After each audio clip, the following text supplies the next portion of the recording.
سپاس بۆ خی گەورە لە مانگە ڕەمەزانەدا کە ئەم دەستگایە دەهستاون بە دابشکردنی یارمەتی بۆ فەقیر و هەژار.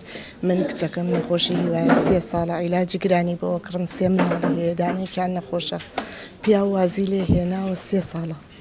ئەیتر ئەم دوو نەخۆشە و ئەم 3 مناڵە بەسەر شانی منەوەن. زۆر سپاسیانەکەم کە لەم کاتەیە ئاورێکی بە ڕەحمەتیان لە ئێمە داوەتەوە. خۆمان نۆ سەرخێزانین ئەبێت چۆن بێ نازانم عیلاج بکڕە نەخۆش یعنی ژیانێکی زۆر ناخۆش و سەخت. تەمەناکەم لە قاپی خی گەورە هیچ کەسێ دڵشکست نەبێ لەم کاتەیە ئاوڕێ بە ڕەحمەتیان لێ بێتەوە. دەستیان خۆش بێ زۆر یارمەتی فەقیر و هەژارە دەن بەس من ئەمە یەکەم جارمە کە بێمە ئەم دەستگایە ماڵیان ئاوا بێ زۆر سپاسیانەکەم. من دەستخۆشی لە بەڕێستانەکەم دەستخۆشی لەم ڕێکخراوەکەم سپاسانەکەم دەستخۆشیش لە خێرخوازانەکەم. وڵای بەڕاستی من خۆم دوسێ نەخۆشی درێژخایانمە یەکەم نەخۆشی خەسخانەی هیوام دووەم گورچی لە یەکەم تەواو نییە سوێن بەخوا مانگونیە تقریبا خەسخانە خاوانیان ئێستاش گورچی لە یەکەم مەرتاڵ 5 ئەنی توان جاری وا توانێ عیلاجشتیشم نییە بێکڕم من کرێتیشم بەخوا دەستان خۆش بێت لەشتان ساڵ سپاسیان خێرخوازەژەکەم و سپاسی هۆژەکەم.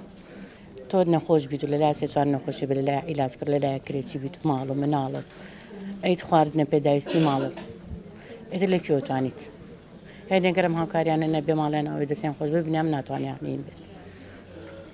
دەستان خۆش بێت لەشتان ساڵ بێ زۆر سپاسی ڕێکخراوە تشتانەکەم دەستان خۆش بێت.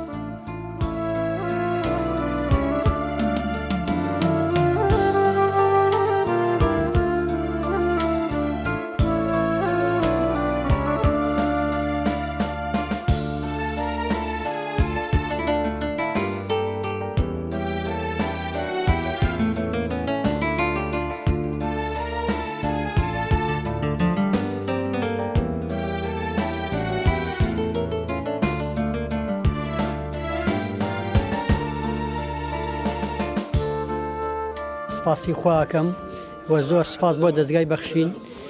هیوادارم نمونیان زۆر بێ و داوا لە خێرخوازانەکەم لە دەوڵەمەندان لە سەرمایەداران هاوکاری ئەم دەستگا و ئەم فەقیر و هەژارە بکەن هاوکاری خەستەخانەی هیوا بکەن بەخوای گەورە هەتا لە ماڵ و عیلەیە یاخوا هیچ کەس نەیبێ هەتا نەخۆشی خەستەخانەی هیوای نەبێ کەس بە مەناعەتی کێشە و مەشاکیل ئەو نەخۆشان نازانێ هەیە دەرجێگەکرێ بە 8 وەرەقە خۆم لەبەر چاوی خۆمە کڕویانە بە 8 وەرەقە. خی گەورە سەربەرسان کا نمونەتان زیاو بێ خی گەورە لە دنیا و لە قیامەت پاداشتان باتەوە. کە داوایان یەکەم یارمەتیان بن هاوکاری هەموو نەخۆشەکان بن. خۆم بەش بە حاڵی خۆم خێزانم نەخۆشە ڕەوانە خەستەخانەی هیوایان کردووە نەخۆشیێکی قورسە تر خی گەورە یارمەتیتان بە هاوکاری مە بکەن زۆر سپاسانەکەین و زۆر سپاسانەکەیتن و مەمنونی ئێوە بین. خی گەورە پاداشتان باتەوە و دەستگای بەخشینیش پایدار کە یا ڕەبی.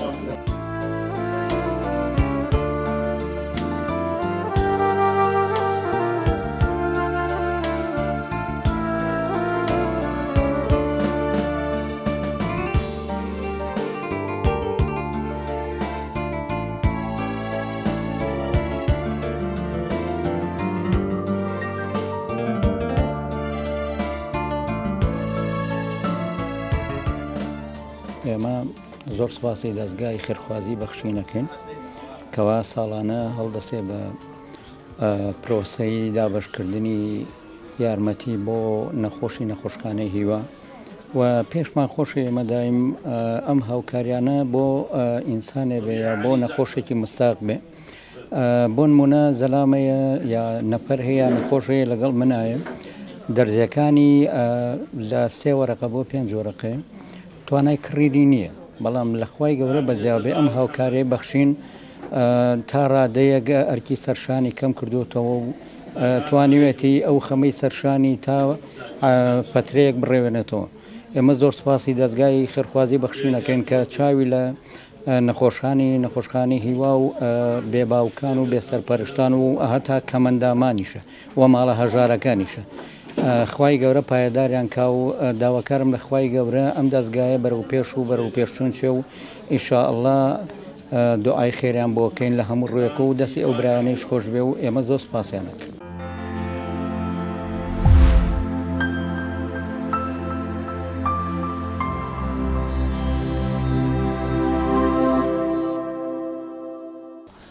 بناوی خۆی بەخشندە و میهرەبان ئەمڕۆ ئێمە لە دەستگای خێرخوازی بەخشین هەستاین بە دابەشکردنی بڕێک هاوکاری بۆ نەخۆشانی شێرپەنجە لە سنووری شاری سلێمانی.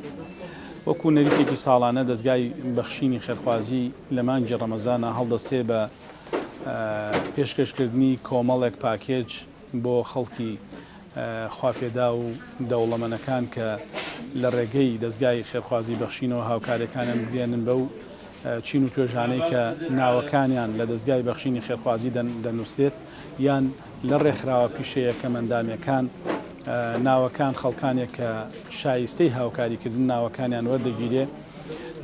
ئەمڕۆ ئێمە لە شاری سلێمانی هەستاین بە دابەشکردنی بڕێک هاوکاری کە لە خێرخوازان کۆکرابەوە بۆ 100 خانەوادە واتە 100 نەخۆشخانەی هیوا کە ژیانیان زۆربیان ژیانیان لە مەترسیدایە و ژیانیشیان لە ژێر هێڵی هەژاریەوەن زۆربیان خەڵکانێکن کە هاوکاریەکان کە دەگاتە دەستیان ئەو عیلاجانی وەری ئەگرن گران بەهایە و هاوکاری خەڵکی نەبێ ناتوانن ئەو عیلاجانە بکڕن. بۆیە ئەمڕۆ ئێمە یەکێکی دیکە لە پرۆژەکانی مانگی ڕەمەزانمان سوپاس بەخوای پەروەردگار دەست پێ کردو ئینشاڵڵا لە چەند خولەکێکی ترا پشت بەخوای گەورە تەواو دەبێت. داواکارین لە بەڕێستان هاوکارمان بن بۆ ئەوی بتوانین هاوکاری زیاتری خەڵکانی کەم دەست و نەدار و هەژار بکەین.